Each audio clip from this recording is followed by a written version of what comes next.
Let's talk about Mr. Modi's recent visit to Ukraine. So, a number of questions here. Why is Prime Minister Modi visiting Ukraine? Is he being pressurized to do so? How do Washington, D.C. and Moscow see Modi ji's Ukraine visit? Uh, yeah. And what's the impact of Narendra Modi, sir, traveling to Ukraine? What's going to be the response of Russia, China, and the US?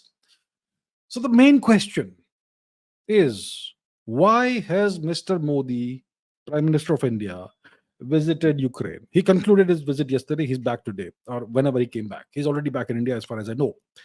So it was a brief visit. He visited Kiev. He met with Mr. Zelensky, gave him a hug, and put his hand on his shoulder.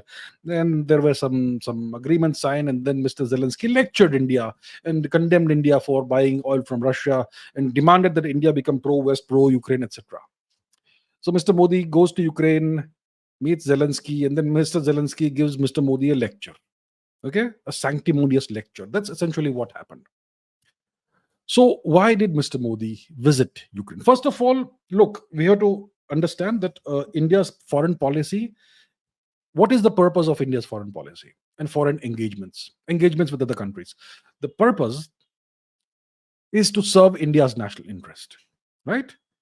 To serve and further India's national interest. That is supposed to be the only objective of any nation's foreign policy, including India's. So now we have to ask ourselves, in what way does Mr. Modi's visit to Ukraine serve or further India's national interest? The only thing I can come up with is that the Ukraine war, which started in 2022, February, this war has depressed the economy of Europe. It has sent a few European economies into recession, and overall, it's kind of depressed the overall economy of the Western world. And India needs to grow economically. We know that we need to keep growing for the next 20 years, 30 years, if you want to become a middle income nation and a great power. So if half the world's economy or more than half the world's economy is depressed, then it's not good for our economy, because we need to trade with them, we need to export things to them and get money from them, and so on and so forth. We need to engage economically. And if their economy is not doing well, our economy also will suffer to a certain extent as a result, or maybe to a large extent. So we want the Western economy to start doing well again. And the major trigger that depressed the Western economy, European economy, etc., was the Ukraine war. The Nord Stream 2 thing and the cutting off of Russian gas supplies to Germany and so on and so forth. Lots of factors involved in there. So hopefully, if the Ukraine war ends or there's a ceasefire or some kind of negotiated settlement, then maybe the European economy will start doing better again, and it will help India's economy as well. So that's the long that's the thing one can think of, that maybe Mr. Modi has gone to Ukraine to offer India's good offices uh, as a mediator between East and West, because India is uniquely positioned to serve as a bridge between East and West if both sides so desire. India has a great amount of comfort and trust with Russia. India has a great amount of comfort and trust with the West as well. So we can mediate and hopefully get both sides to the negotiating on the negotiating table, and hopefully bring about a negotiated end or ceasefire to the war. That's the far-fetched scenario one can think of, which could serve or further India's national interest. Now, the West doesn't want to negotiate. We know that. Putin has been saying for a long time, let's negotiate. Let's go and uh, sit on a table and do diplomacy and negotiate. The West doesn't want that. So this is a far-fetched scenario. Okay. So why has then so it's almost inconceivable that the West wants to negotiate with Russia. Uh, it's probably not going to happen. And you have the U.S. election coming up very soon, the presidential election, and if Mr. Trump comes to power, there may be some chance of negotiation. But would he want India to be involved or not? We don't know about that. So there's a lot of ifs and buts and lots of factors in this. So the scenario I am presenting to you, that it may serve India's national interest to act as a mediator between East and West and eventually bring about the end of the Ukraine war. It's a very far-flung, far-fetched scenario, but that's the only scenario which I can think of that serves the Indian national interest. Is there any other factor that would have caused Mr. Modi to visit Ukraine? Well, pressure. Pressure. Yeah. Look, Mr. Modi recently visited Moscow. He met with Mr. Putin, right? And we have good, excellent relations with Moscow. The West doesn't like it. We have refused to come on board with the Western sanctions on Russia. The West doesn't like it. We have been purchasing very large quantities of Russian oil. The West doesn't like it.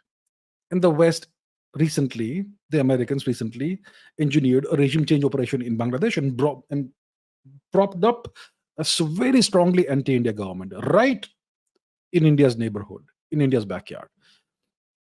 They already have engineered a coup in Pakistan, which people don't even realize was a coup, the ouster of Imran Khan, who was pro China. And now we have a very strongly pro US government in Pakistan as well. India is being encircled. Now there's a regime change operation unfolding in Indonesia right now. Student protests, etc., etc. Same old playbook. So the Americans have the ability to engineer regime change anywhere they want. Okay, so they would have, I assure you, they would have pressurized India. They would have pressurized Mr. Modi to go and visit Ukraine. And then Mr. Modi has to go there and he has to listen to Zelensky lecturing him and condemning India and criticizing India. Did that serve India's national interest? No, but it did. That you acceded to the American demands, and that would, to some extent, for some time, mollify them, perhaps the Americans.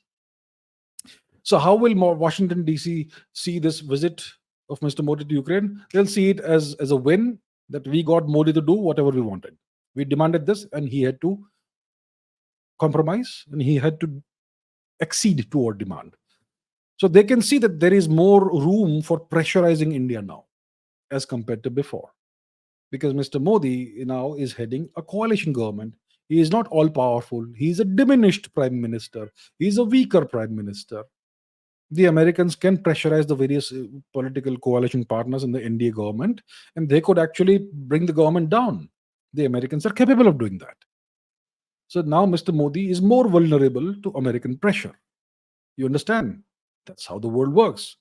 The Americans will see this as a win. They will see this as validation of the fact that they can pressurize India, and they will use this as the opportunity to pressurize India more and interfere more in India's internal affairs. It's coming. It's coming, my friends. It's coming. How will Moscow see Mr. Modi's Ukraine visit? Moscow will see it as something that Putin will understand why Mr. Modi had to do it. He will understand that the US has more leverage over India. You'll understand that Modi will that this visit will not really make India pro-West or pro-Ukraine. It's something just India was pressurized into doing, and it's not going to fundamentally affect in any way the relationship between India and Russia. How will China see this? They will see it exactly the way Russia sees it, and China is also under tremendous pressure from the US, by the way. So that's where we are. We have been pressurized into doing this. It does not serve India's national interest in any significant way.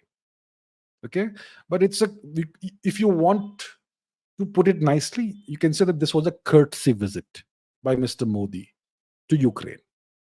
And Mr. Zelensky did not behave well. He lectured Prime Minister Modi and criticized and condemned India when there was no need for him to do that. But there you go. That's what you have. So is this does it mean that Mr. Modi has is this a loss for Mr. Modi? It's not a loss. It's just the game that you have to play. You got to play this. When you're weaker, we compromise. When you get stronger, you can be more resilient. That's how it goes. So you got to do what's best in the long run for your country, and probably this is the right thing to do.